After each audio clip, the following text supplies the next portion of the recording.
Elles s'étendent sur plus de 360 mètres carrés. Ces 3 mares, situées dans la forêt du Verbois, ont été aménagées par la ville de Saint-Dizier en collaboration avec l'Office français de biodiversité et le Centre permanent d'initiative pour l'environnement. Elles visent à préserver la faune et la flore en recréant des habitats naturels. 2 autres mares avaient déjà été restaurées l'année dernière près du restaurant La Marina et les résultats ont été concluants. Au Verbois, des grenouilles se sont déjà installées après seulement 1 mois. Là, regarde. Bah oui. Là. Ouais. Regarde sous le bâton là. Ah ouais, si j'en vois. Ah bah ouais, il y a des tétors. Oui, oui. C'est pas des carpe-coïs plutôt? Non mais sans déconner. Oui, oui. Ces mares, entourées de roseaux, de nénuphars et peuplées de têtards, ont été créées entre le 1er et le 26 juillet par une équipe de 4 ouvriers. J'avais un collègue de travail qui était sur la mini-pelle, l'autre au chargeur.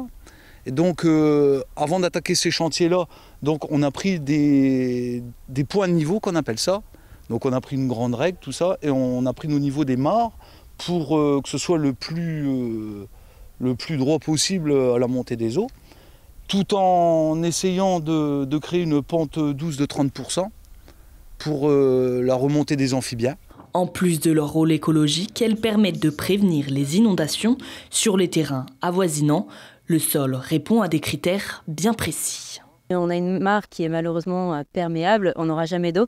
Alors qu'ici, si la quantité d'argile est suffisante, on va comme créer une petite bassine qui va permettre de maintenir l'eau sur le site et donc d'avoir la création d'une mare. Les mares se rempliront progressivement avec les intempéries jusqu'à atteindre leur niveau optimal.